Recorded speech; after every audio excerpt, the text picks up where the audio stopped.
servicios públicos eléctricos, de gas natural y de agua, diseño tarifarios, marcos regulatorios, y después de 20, 25 años trabajando en todo el mundo, el Ministerio de Agua, Ambiente y Servicios Públicos de la provincia de Córdoba nos contrató para escribir el marco regulatorio de nuestra propia provincia, así que por primera vez uno se siente un poco profeta en su tierra. Hemos desarrollado este proyecto y estamos muy orgullosos del resultado y lo queremos realmente impulsar. Entonces mi objetivo de hoy es convencerlos de que el marco regulatorio que hemos escrito es el mejor marco que podríamos haber escrito y esperamos que ustedes sean agentes de cambio y nos estimulen y convenzan a otros de que este es el mejor camino que podemos caminar los cordobeses.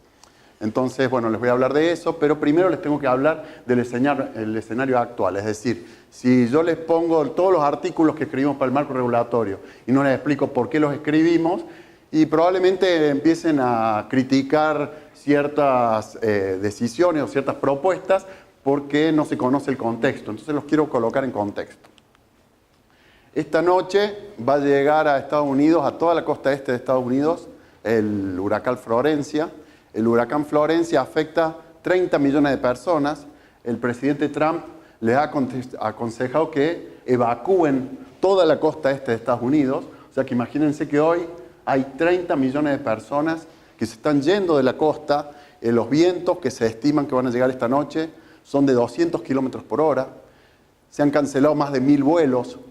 Estiman que los daños económicos que va a causar el huracán Florencia a partir de esta noche superan los 200.000 millones de dólares. Apenas en 3-4 días ese va a ser el daño económico que va a causar. Entonces, el cambio climático no es algo que para nuestros hijos, es esta noche en Estados Unidos. Entonces, algo tenemos que hacer urgente para cambiar este destino fatal al que nos hemos llegado y nos hemos llevado todos, consumiendo fósiles agresivamente en los últimos 100 años que se habían acumulado en miles de millones de años. Toda esa energía condensada en el petróleo la hemos liberado al ambiente en 100 años y estamos causando destrozos. Por suerte hay nuevas tecnologías. Las nuevas tecnologías tienen una curva que es disruptiva, es una curva que es abismalmente violenta. Cuando decía Marcelo que hasta nosotros los más optimistas nos equivocamos con las predicciones, es porque la curva es violenta. En 2002, por ejemplo, menos del 10% de la población de Estados Unidos tenía un smartphone. Hace 15 años nadie tenía un smartphone. Y hoy el 95% de la población de Estados Unidos tiene un teléfono inteligente en su mano. Entonces el cambio que vamos a ver en los próximos 10 años en las renovables es un fenómeno disruptivo. El cambio que vamos a ver en los autos eléctricos, en los autos de hidrógeno, que los vemos tan lejanos, nos hablaba la doctora Robledo de Holanda, alguna prueba piloto, y lo vemos como algo que vemos en la televisión, está a la vuelta de la esquina, está mañana llegando. Al primero hay unos early adopters, al principio hay algunos que lo compran por ser innovadores, por curiosidad, pero una vez que a esos les funciona bien, viene una curva que es enormemente agresiva, donde la mayoría de los habitantes de la población se vuelcan hacia esa tecnología de forma muy agresiva. Entonces lo que vamos a ver con las nuevas tecnologías, que son los paneles solares, los autos eléctricos, las baterías, etc., vamos a ver una curva de penetración muy agresiva. Jeremy Rifkin habla del nuevo paradigma que hablaba Marcelo. Marcelo dice que tenemos que migrar de un paradigma verticalmente integrado, muy jerárquico, donde hay unos pocos petroleros que toman las decisiones del mundo, hay unas pocas corporaciones que son los que fabrican automóviles, que son los dueños del petróleo, que son las cadenas de televisión, que son los grandes bancos. Hay unos pocos grupos económicos que toman las decisiones del mundo y que son monopolistas en cada uno en su rama. La nueva visión de Jeremy Rifkin sobre la tercera revolución industrial es un nuevo paradigma económico, es un nuevo orden mundial. Este nuevo orden mundial es distribuido, es peer-to-peer, es yo vendo en Mercado Libre y te vendo a vos mi licuadora y vos me vendés a mí horas de dibujo técnico o de un diseño que hiciste o cualquier cosa que no usás en tu hogar. Entonces la relación empieza a ser uno contra uno.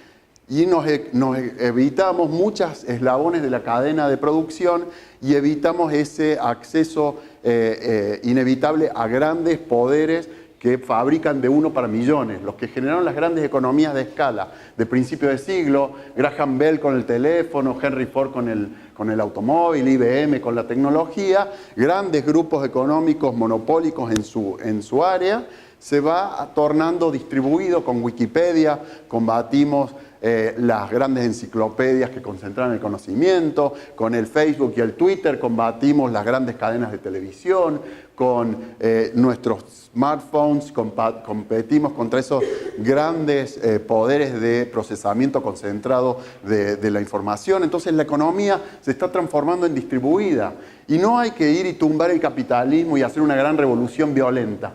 Esa revolución está ocurriendo gracias al avance tecnológico y es colaborativo y el poder se hace lateral y ya no tan vertical.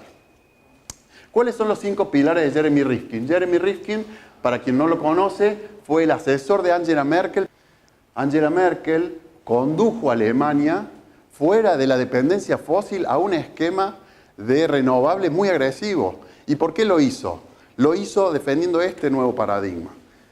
Los 5 pilares son convertir toda la generación a energía renovable, convertir todos los edificios a plantas de generación, este concepto de distribuido, o sea, no consiste el cambio solamente en cambiar de tecnología, grandes parques de 5 gigavatios en un campo, sino distribuir la energía, que empoderar a los usuarios, que los usuarios no solamente consuman energía, sino que también la generen y la inyecten a la red.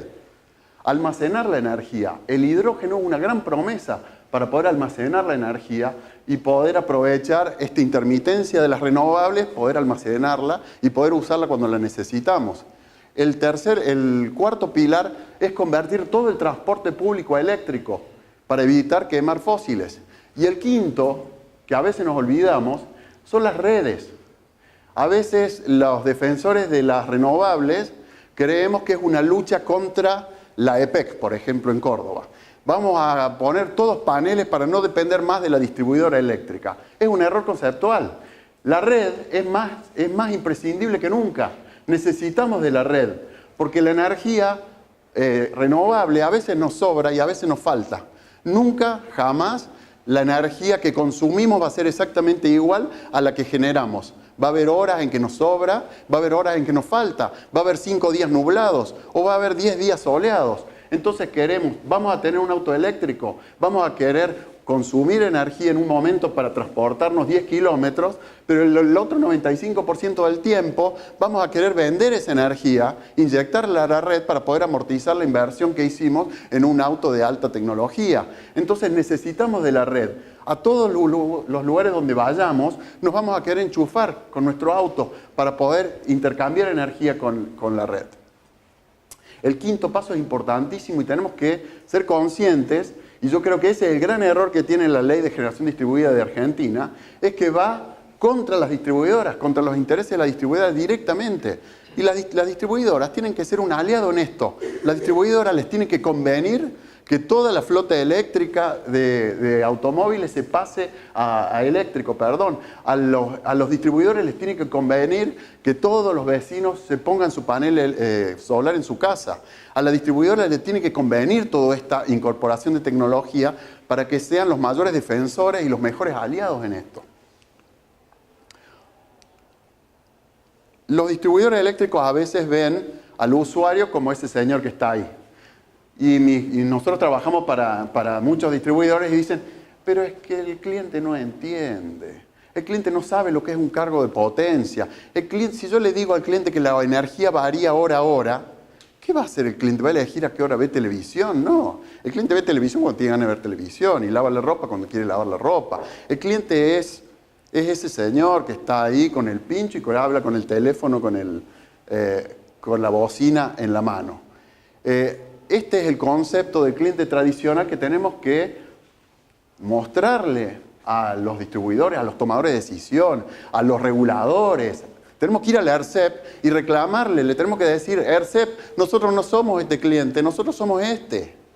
Nosotros usamos Google, usamos despegar.com.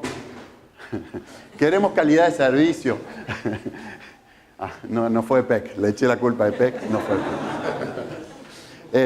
PEC.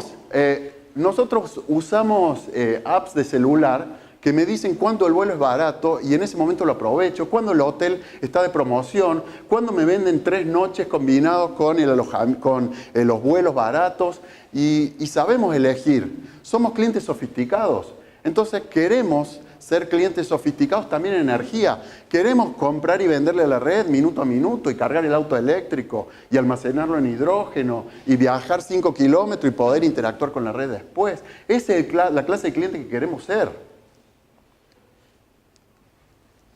Entonces, la Internet de las cosas, que es todo un gran tema, los vehículos eléctricos, las baterías, hay grandes agentes de cambio.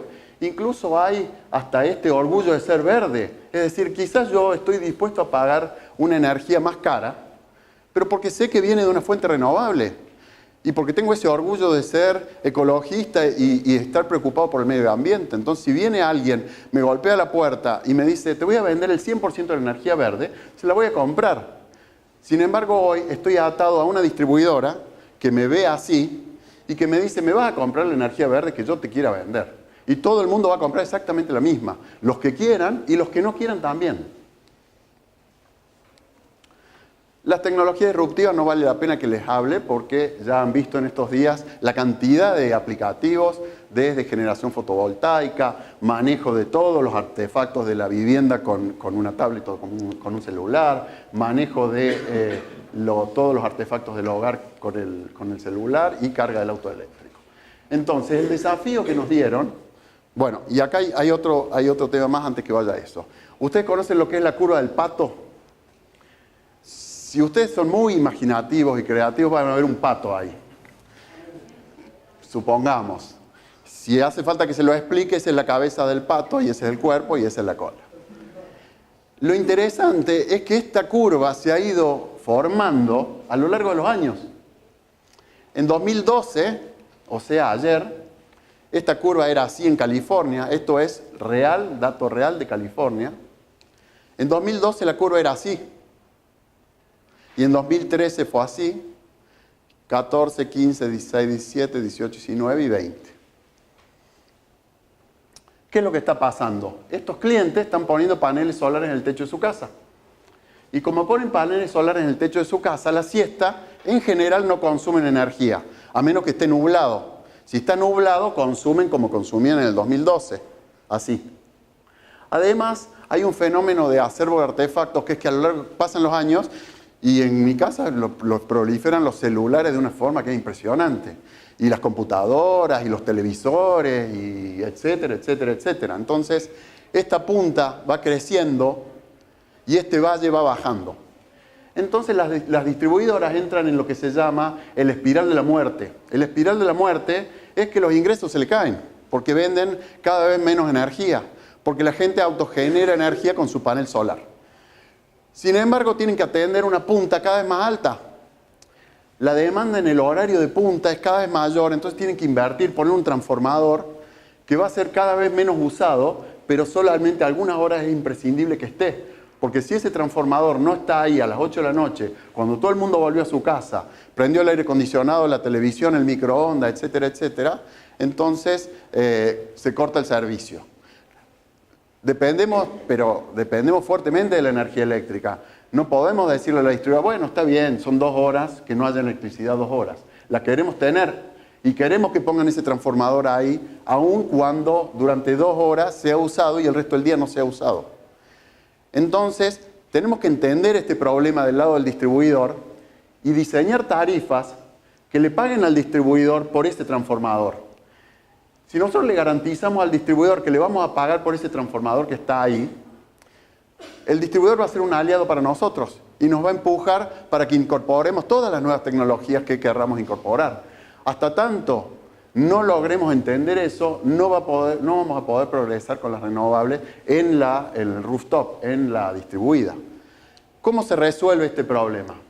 Es facilísimo, es muy fácil, es bien simple. Las tarifas están diseñadas en general por kilovatio hora. O sea, pagamos tantos pesos por kilovatio hora. Y el cargo fijo, por ejemplo en EPEC, el cargo fijo debe andar los 100 pesos más o menos, 70 pesos, el cargo fijo mensual.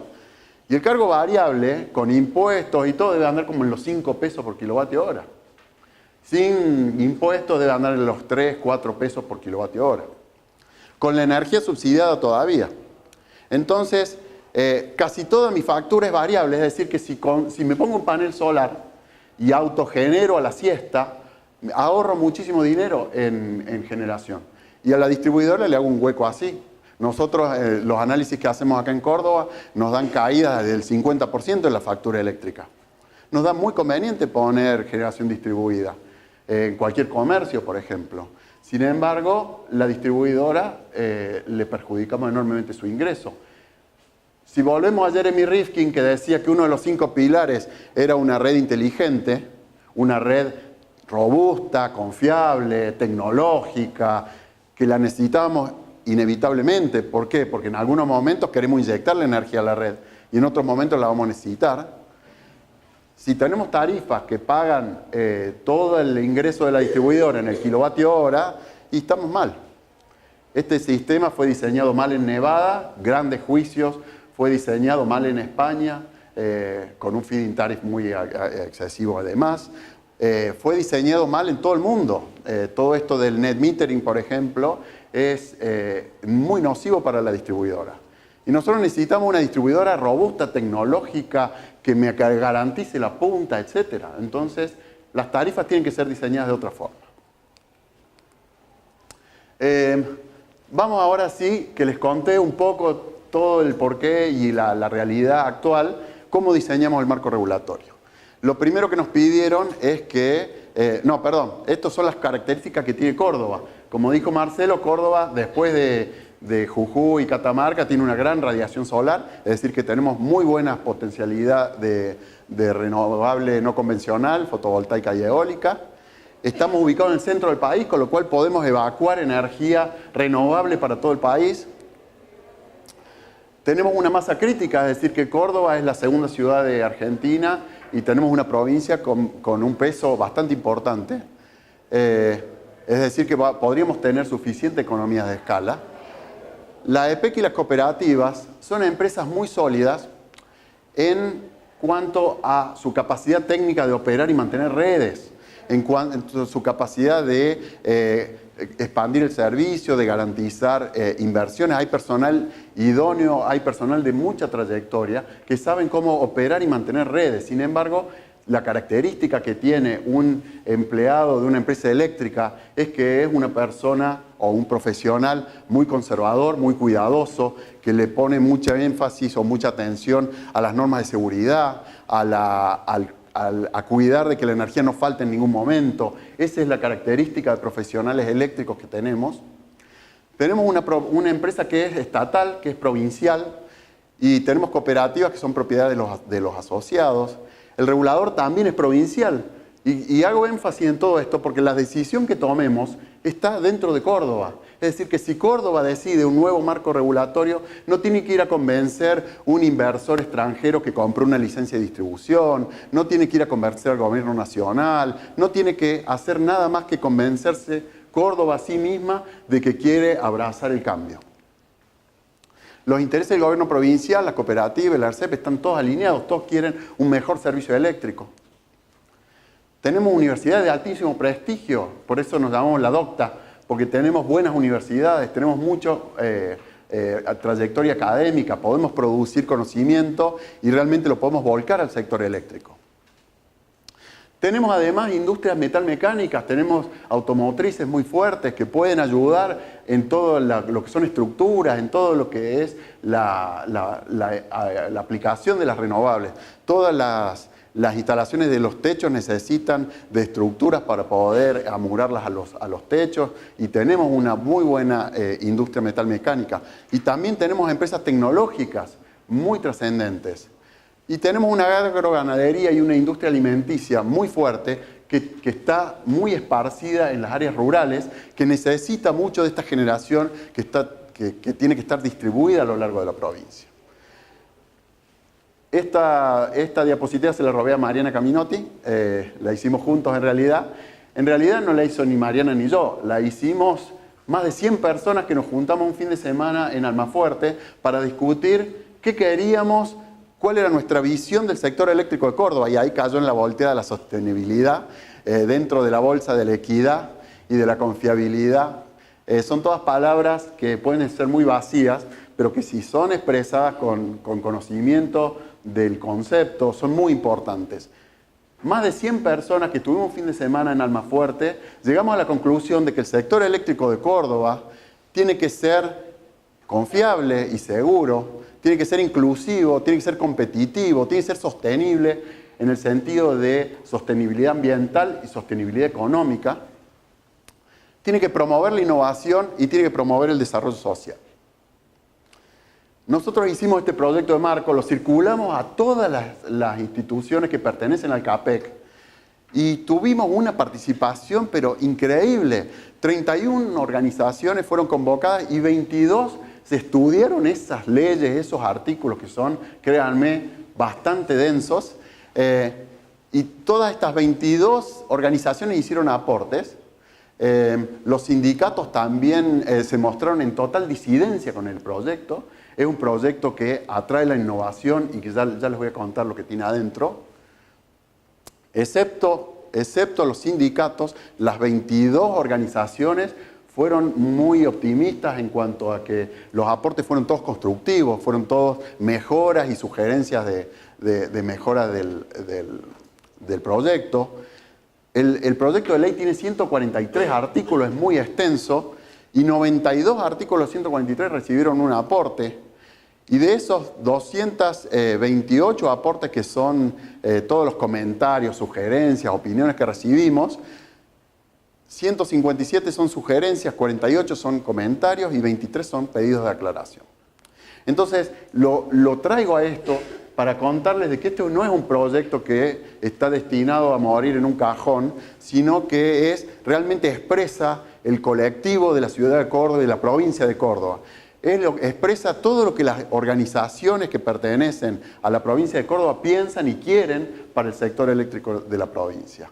Fíjense quiénes participan, ¿no? Luz y Fuerza, que se mostró en total disidencia, APSE, el Colegio de Ingenieros Civiles, el ERCEP, la EPEC, Meyer actuando como persona individual, él estuvo ayer acá hablando con ustedes, el Colegio de Ingenieros Especialistas, la FADUC, la Organización Relevando Peligros, Cooperativa de Jesús María y Colonia Carolla, Cooperativa de Río Tercero, la SEC, la Universidad de Río Cuarto, la Cámara de la Industria Eléctrica, el Grupo de los 6 de Córdoba, que son las 6 cámaras más grandes, las asociaciones de cooperativas, la Federación de Cooperativas, las 2 federaciones hermanas, todos ellos participaron.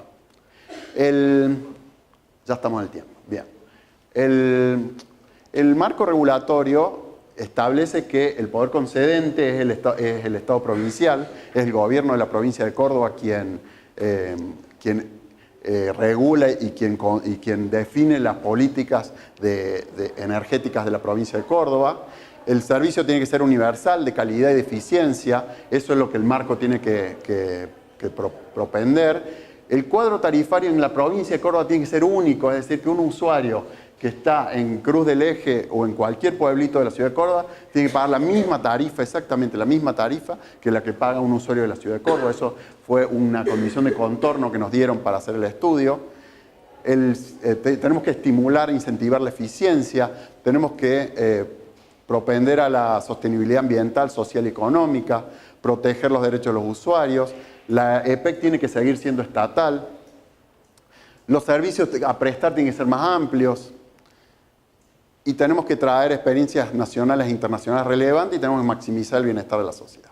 Ahora, yo les pregunto, para diseñar estas tarifas que ya les voy a contar de qué se trata, con una EPEC que tiene que seguir siendo estatal, para traer toda esa tecnología y para propender a la innovación y a la eficiencia, ¿cómo hacemos? ¿Cómo hacemos si ustedes tuvieran que hacerlo? Si ustedes tuvieran que proponer un nuevo marco regulatorio, ¿cómo hacen para forzar a una empresa que que es la empresa estatal, que tiene su solvencia técnica, pero a su vez tiene su enorme inercia y su lentitud a veces en incorporar nuevas tecnologías. ¿Cómo hacen para diseñar un marco regulatorio que nos coloque de hoy para mañana en el primer mundo? Que hoy nos permita conectar el auto de la doctora Robledo en la vereda de la plaza de mi pueblo en Cruz del Eje. Ese es el gran desafío. Lo primero es introducir un price cap, el primer paso. El price cap es, en vez de sustituir el esquema actual, ¿cómo es el sistema actual? El sistema actual, EPEC hace su presupuesto, lo discute con el gobernador. Si el gobernador le aprueba los costos, va a tarifa cualquier costo que el gobernador hubiera aprobado. En vez de eso, tenemos que empoderar al ente regulador, que el ente regulador determine cuál debería ser un precio eficiente, y ese precio queda fijo por un periodo de 5 años. Si la empresa logra bajar sus costos por debajo de ese precio, se queda con la ganancia. ¿Qué hace con la ganancia una empresa estatal? Y hace inversiones, crece en calidad, dispone de fondos para todos los proyectos que quiera hacer la EPEC. Para eso sirve. Además sirve para que los funcionarios que están gerenciando la empresa mantengan su puesto. Porque si le doy una tarifa y le digo, tenés que cumplir con esta tarifa y gastar menos o igual que esta tarifa, y a fin de año viene el gerente de EPEC y le dice al gobernador, no me alcanza con esa tarifa, necesito que el gobierno provincial me gire 500 millones, 1.000 millones, 2.000 millones, ese gerente lo cambiarán y traerán uno que se pueda ajustar a esos precios que la ARCEP dijo que eran los eficientes. Hasta que consigamos un gerente que consiga adecuarse a ese nivel de tarifa y consiga empezar a generar superávit. Si consigue superávit, va a poder invertir, expandirse, hacer obras, etc. Si no consigue adaptarse a esa tarifa, tendremos que buscar a alguien que lo haga bien.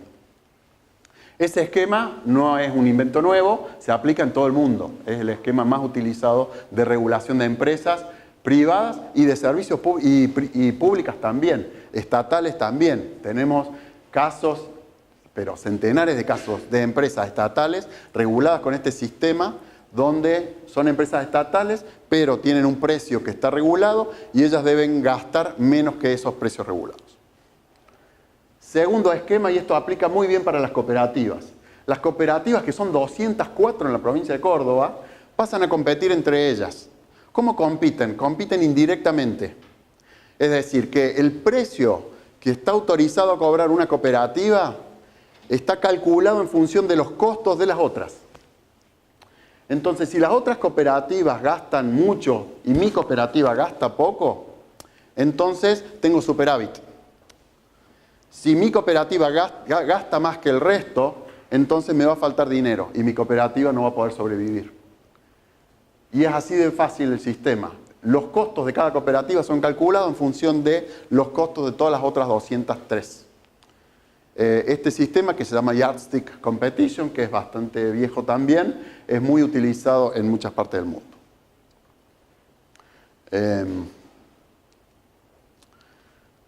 ¿Cómo hacemos para ir de la situación hoy a la situación que queremos deseada? Y necesitamos tiempo. Es decir, no podemos ir, como bien lo expresó Marcelo, de gateando a un récord olímpico los 100 metros de hoy para mañana. Es decir, no podemos ir a una empresa eléctrica que quizás le sobra el doble de los empleados que tiene y decirle a partir de mañana tenés que echar a la mitad. Le tenemos que dar tiempo a adaptarse, tiempo a aprender, tiempo a no incorporar más gente nueva y quizás aprovechar la que tiene, tiempo al recambio. Quizás hay gente de muchos años que no está actualizada con la tecnología, tenemos que empezar a incorporar gente nueva, que vaya sustituyendo a esa generación anterior, etc. Entonces, estamos proponiendo un periodo de 5 años con un factor que se llama factor X, que va a aplicar acá, 1 menos X, que va a ir aplicando sobre la tarifa y reduciéndola paulatinamente hasta llegar a ese objetivo. A su vez necesitamos una reforma tarifaria, es decir, el esquema que tenemos hoy, todo por kilovatio hora, como les explicaba, es nocivo para las distribuidoras. Las distribuidoras no van a incorporar las nuevas tecnologías porque les erosiona el ingreso. Entonces queremos ir a cargos de potencia Y ese cargo de potencia no lo podemos implementar de hoy para mañana, porque un cargo de potencia, pasar de un cargo por kilovatio hora a un cargo de potencia del día a la noche genera grandes ganadores y grandes perdedores.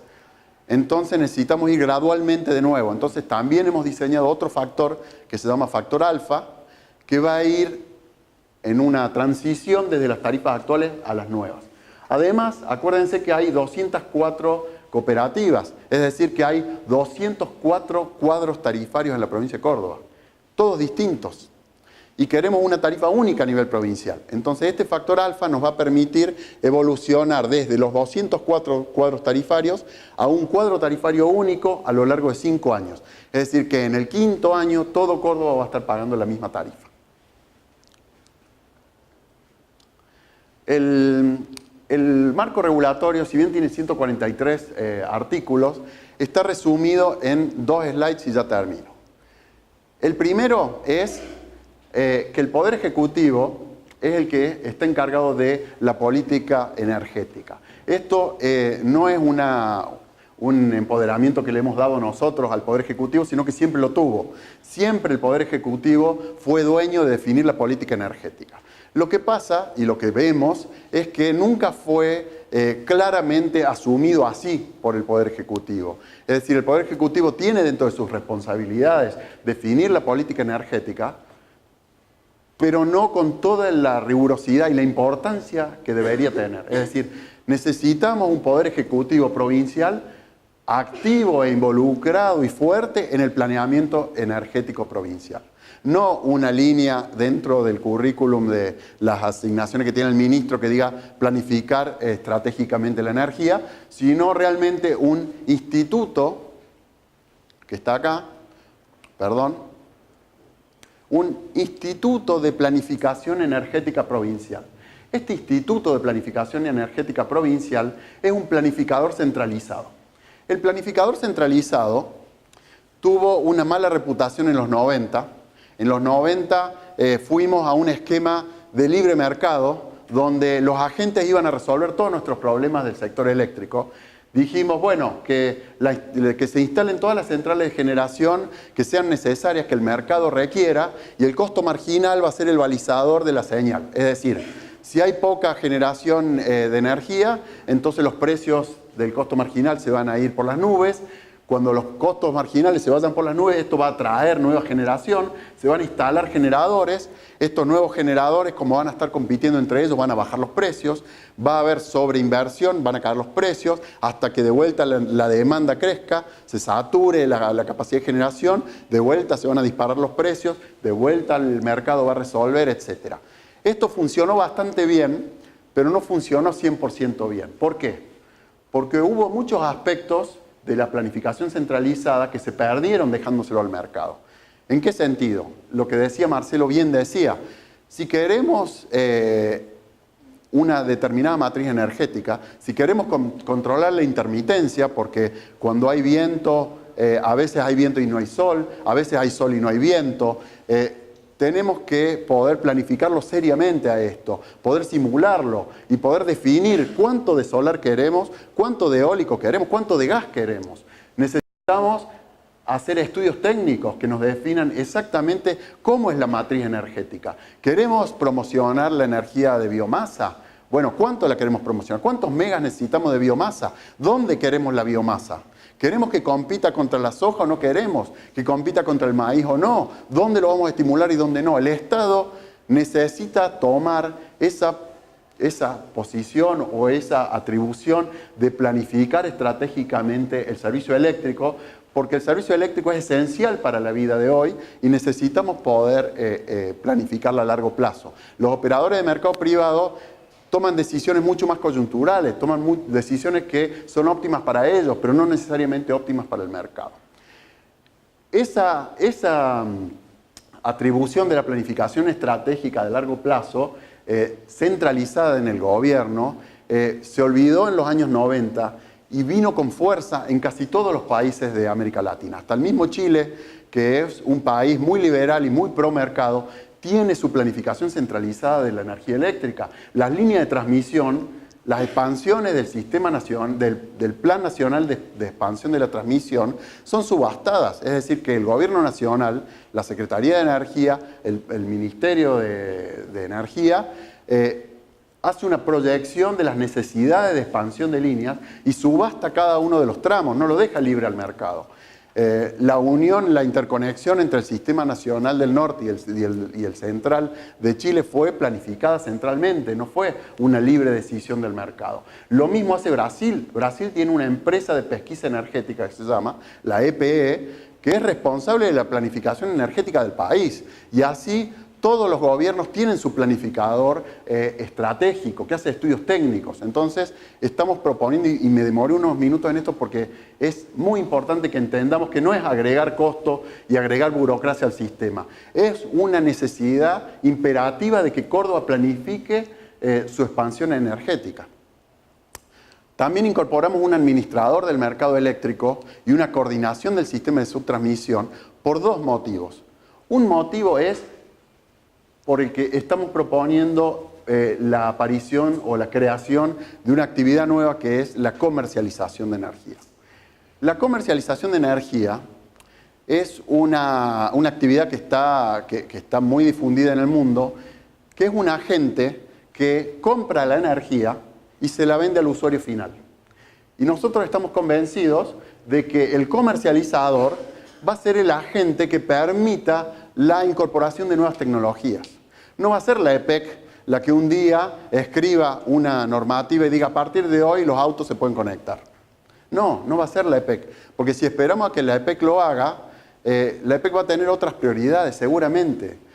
En cambio, y les quiero citar un caso que para mí le da todo el sentido a la participación del comercializador. En California, la Enel, que son los eléctricos italianos, se asoció con Honda, y entonces uno compra un Honda Fit eléctrico, se descarga la app de Enel y lo aparea con el auto. ¿Qué hace esta app del celular? Monitorea cómo uso mi auto eléctrico. Ve cuántos kilómetros hago al trabajo y vuelvo, ve si el fin de semana cuántos kilómetros hago, ve en qué horarios uso el auto y en qué horarios no lo uso. Una vez que la app ya parametrizó mi comportamiento, empieza a operar con el mercado de spot. ¿Qué hace el auto? Y el auto, cuando la energía está cara, vende y descarga mi batería. ¿Por qué la descarga mi batería? Porque sabe que yo estoy trabajando tranquilo y no lo necesito. Me guarda quizás unos kilómetros, que yo lo puedo setear con mi celular, me guarda unos kilómetros por las dudas de que yo tenga que ir al supermercado y volver, o que tenga que ir a mi casa de urgencia o buscar a mi hijo al colegio. Entonces, con la app yo puedo decirle cuánto de mi batería descargar y cuánto me tiene que guardar para mis viajes que hago urbanos durante la semana. Pero el fin de semana no me toca la carga, porque sabe que puedo llegar a hacer un viaje largo. Entonces, en los momentos en que no uso el auto, esta app vende en el mercado de spot y compra a la noche para volver a cargarlo. Y hace trading de energía y me hace ganar plata. ¿Puedo esperar que la cooperativa de Tío Pugio me diseñe la app de mi celular y que si me voy fuera de Tío Pugio la app no me ande? No. ¿Puedo esperar que la EPEC lo haga? Y seguramente que no.